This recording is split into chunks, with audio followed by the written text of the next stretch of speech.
किसान भाइयों, आप भी ले सकते हैं गन्ने की फसल से 600 से 900 कुंटल प्रति एकड़ का पैदावार।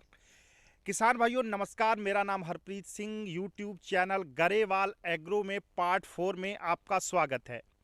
किसान भाइयों, पार्ट 3 तक आपने हमारे देखे ही होंगे। हमने संपूर्ण जानकारी उसमें दी है, आगे भी देते रहेंगे।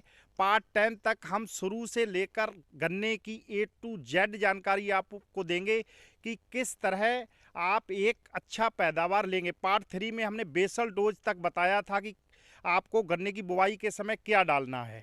अब एक महत्वपूर्ण विषय यह है कि हमारे बहुत से किसान भाइयों का कमेंट आया है कि टिलरिंग कैसे लें गन्ने से। जब आप एक अच्छी टिलरिंग लेंगे गन्ने से, तभी आप एक अच्छा पैदावार ले सकते हैं। गन्ने की ये एक महत्वपूर्ण विषय है।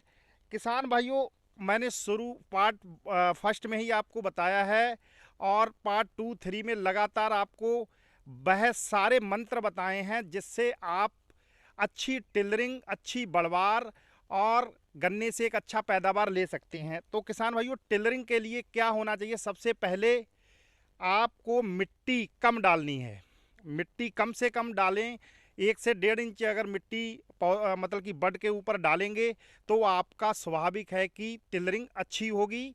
दूसरी बात यह है कि गन्ने सिंगल बड अगर यदि आप लगाएंगे तो उसमें टिलरिंग अधिक आएगी डबल बड के मुकाबले। और किसान भाइयों, इसमें प्रबंधन का भी बहुत बड़ा रोल है कि आपको किस तरह प्रबंधन करना है। उसकी संपूर्ण जानकारी आज हम आपको देंगे। उससे पहले बीज का जो चयन है वो भी आपको ऐसा करना है जैसे कि कई बीज ऐसे हैं कि जिसमें टिलरिंग कम है, पर आपको सब में कैसे अच्छी टिलरिंग मिले। आपको मिट्टी भुरभुरी रखनी है जिससे कि बड पे मिट्टी कम रखनी है। और आपको कुछ 2 दवाइयाँ ऐसी बताएंगे जिसका इस्तेमाल करके आप गन्ने से अच्छी टिलरिंग ले सकते हैं। तो किसान भाइयों बने रहिए हमारे साथ। पार्ट 5 हम जल्द ही आपके लिए लेके आएंगे बहुत ही अच्छी जानकारी के साथ। आज हम आपको संपूर्ण जानकारी देंगे। जो किसान भाई हमारे चैनल पर नए हैं, कृपया चैनल को सब्सक्राइब कर लें। तो किसान भाइयों, एक बहुत ही अच्छा विषय पे हम आज बात कर रहे हैं कि गन्ने की टिलरिंग के विषय में। तो टिलरिंग के लिए आपको बहुत ज़्यादा पानी देने की गन्ने में आवश्यकता नहीं है। ज़्यादा पानी लगाने से भी आपकी टिलरिंग कम हो सकती है। गन्ने में सिर्फ नमी चाहिए। तभी आपने देखा होगा कि जो वर्टिकल बड लगाई जाती है, वर्टिकल बड मतलब साइड पे लगाई जाती है ऊंचाई पर, उससे जो है पानी वहाँ तक नहीं पहुँच पाता उसके तने तक, उसमें सिर्फ नमी रहती है। इसलिए आपने वर्टिकल बड से बहुत ज़्यादा टिलरिंग देखी है। तो किसान भाइयों, पानी बहुत ज़्यादा आवश्यकता नहीं होती गन्ने के लिए, सिर्फ नमी की ज़रूरत होती है, मिट्टी कम रहे पौधे पे। और बहुत से भाई जो किसान भाई हमसे पूछते हैं कि मदर सूट तोड़ना, मदर सूट तोड़ना ज़रूरी नहीं है किसान भाइयों। मदर सूट बिना तोड़े आप अच्छा जो है टिलरिंग ले सकते हैं। कैसे?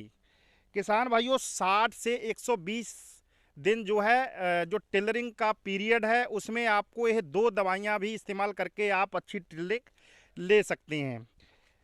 एक है इथेरल, जो कि वायर कंपनी का आता है, पर उसकी डोज आपको 100 से 150 ml प्रति एकड़ ही लेना है, क्योंकि वो गर्म बहुत होती है, जड़ों में गर्मी करती है, जिससे जो टिलर है वो नीचे से काफ़ी निकलते हैं। और दूसरी दवा है जो आपकी आती है उसकी कल्टार सिंजेंटा की, उसमें होता है पैक्लोबुट्राजोल।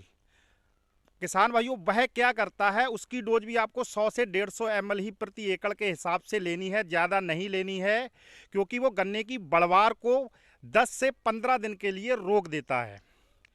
यानी बढ़वार रुक जाएगी, जो जेठा कल्ला उसका जो जिसका मदर प्लांट है उसको बिल्कुल रोक देगा और नीचे टिलरिंग स्टार्ट हो जाएगी। क्योंकि आपको 60 से 120 दिन में ही उसका इस्तेमाल करना है। उसके बाद अगर आप इस्तेमाल करेंगे तो जो आँख है, वड है, वो मतलब कि स्प्राउट हो जाएगी। यानी आप देखेंगे कई लोग लेट लगाते हैं तो उनके गन्ना जो स्प्राउटिंग कर जाता है।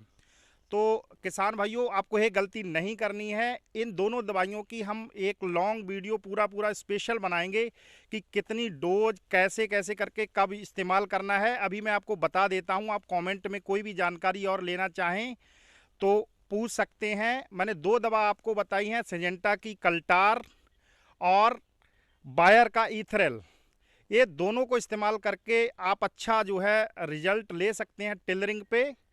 किसान भाइयों, बने रहिए हमारे साथ। जल्द ही पार्ट 5 में आपको एक अच्छी जानकारी के साथ मिलते हैं। तब तक के लिए नमस्कार।